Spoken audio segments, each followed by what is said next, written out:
को जब आप लिखते हो सबसे पहला काम होता है सिर्फ बैलेंस करना। बिना बैलेंस के आपकी केमिकल इक्वेशन अधूरी होती है। तो केमिकल इक्वेशन क्या बताई मैंने, केमिकल रिएक्शन का ही एक पार्ट है जिसे हम सिंबल्स या दूसरे वर्डिंग फॉर्म में लिख सकते हैं। क्लियर? अगर हीट हो रही है तो आप इसको ऐसे बना सकते हो यहाँ पे। तो ये सारे सिंबल्स होते हैं। अच्छा, अब आता है बैलेंसिंग का कॉन्सेप्ट। हम आखिर बैलेंस क्यों करते हैं इक्वेशन को, बैलेंस करने की जरूरत क्यों पड़ी? तो इसके पीछे का कारण होता है मास,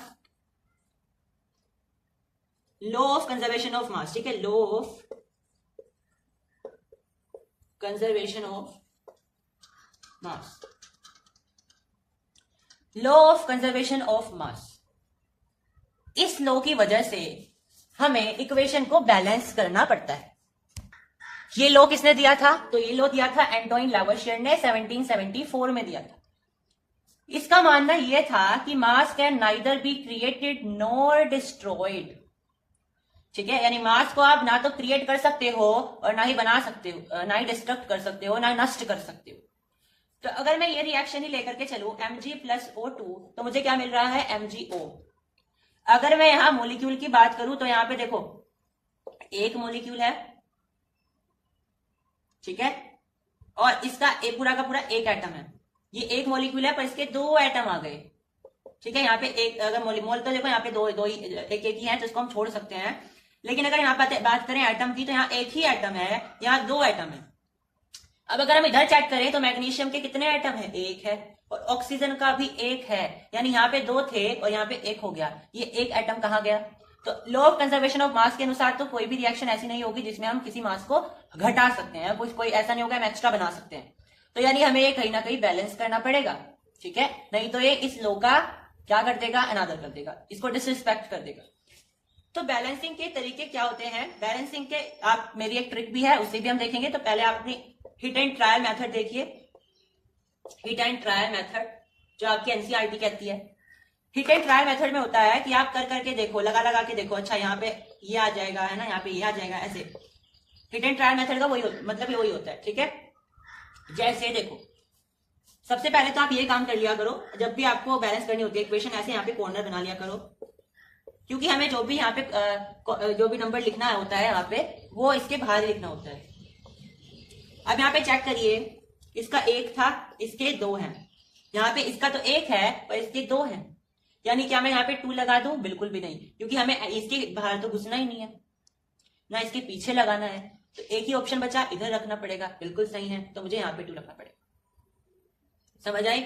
लेकिन अब बाहर 2 रखने से क्या हुआ? ये 2 Mg का भी आ गया और ये 2 O का भी आ गया। ये अब दोनों के लिए है, लेकिन मुझे ऑक्सीजन के लिए चाहिए था। अब यानी कि मैग्नीशियम आपका अनबैलेंस हो गया, अब मैग्नीशियम को करना पड़ेगा, यानी ये 2 आप यहां पर भी रख दो। अब बैलेंस हो गया 2 Mg O2 O2। क्लियर हुई बात? ये होता है आपका हिट एंड ट्रायल मेथड। इस तरीके से आप करते हो, ये फटाफट हो जाता है अगर आपका दिमाग चलता है तो उस समय पर। एक और तरीका होता है जो कि मेरी ट्रिक है, उसे हम करते हैं। देखो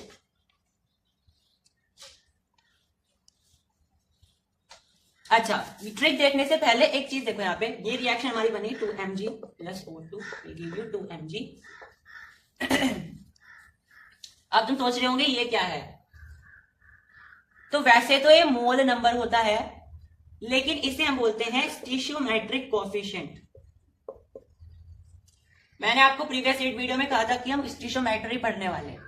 स्टीशियोमेट्री तो आपकी क्लास 11th में है, लेकिन उसका छोटा सा पार्ट स्टीशियोमेट्रिक कोएफिशिएंट आपको क्लास 10th में दे दिया गया है। ठीक है, तो स्टीशियोमेट्रिक कोएफिशिएंट क्या होता है? जब भी आप किसी कंपाउंड के आगे ऐसे मोल लगा देते हो, कोई संख्या लगा देते हो, उसको आप बोलते हो स्टीशियोमेट्रिक कोएफिशिएंट है उसका। ये क्या रिप्रेजेंट करता है कि इसमें कितने मोल हैं। ठीक है, अभी के लिए इतना ही ध्यान रखना है हमें। स्टीशियोमेट्रिक कोएफिशिएंट का मतलब ये होता है। ठीक है, अब वो ट्रिक देख लीजिए जिससे हम बैलेंस कर सकते हैं इक्वेशन को। अब बैलेंस यह भी हुई नहीं है, हमें बैलेंस करनी है, तो यहाँ पे लिख लेते हैं दोबारा से Mg प्लस O2 MgO। अब जितने भी कंपाउंड हैं उतने वेरिएबल मान लो। वेरिएबल का आप देखो, कंपाउंड का मतलब यह है कि कितने कितने आपके पास चीजें हैं, सब्सटेंस है। तो एक सब्सटेंस ये है, एक सब्सटेंस ये है, एक सब्सटेंस ये है, A B C, ऐसे आप 3 मान लो। ठीक है, इसके पास यहाँ पे कुछ नहीं है आगे, ना यहाँ पे पीछे है कुछ भी, तो यहाँ पे सिंपल A आ गया। ठीक है, अब A किसके बराबर होगा? इधर से देखो C, सी में जो ये mg है ये भी 1 है, तो यानी कि a सी के बराबर हो गया। अब O2 देखो, O2 है तो 2b किसके बराबर हो गया, ये सी एक बार ही है तो सी के। अब जो भी ज्यादा बार आता है रिपीट होता है उसे हम 1 के इक्वल कर लेते हैं। सी यहाँ पे 2 बार आया तो हमने लेट कर लिया कि जो सी है वो 1 है। अगर सी 1 है तो ए भी 1 हो जाएगा, और यहाँ पे अगर हम 1 पुट करते हैं तो हमें बी कितना मिलता है, 1/2 मिलता है। ठीक है, तो अगर मैं यहाँ पे देखूं इस रिएक्शन को, यानी यहाँ पे मेरे पास आ जाएगा 1/2। अब ऐसे हम लिखते नहीं है, हमें तो प्रॉपर चाहिए होती है संख्या, तो इसे हटाने के लिए हमें क्या करना पड़ेगा, 2 से सारे मल्टीप्लाई कर दो ऊपर की साइड। यहाँ 2 आ जाएगा, यहाँ 2 आ जाएगा, यहाँ पे 2 आ जाएगा, ये 2 से 2 कट जाएगा।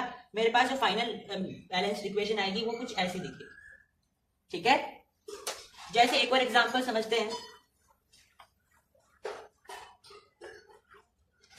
वाटर का फॉर्मेशन H2 + O2 H2O, ये A है, ये B है, ये C है। तो 2A किसके बराबर, 2C के बराबर।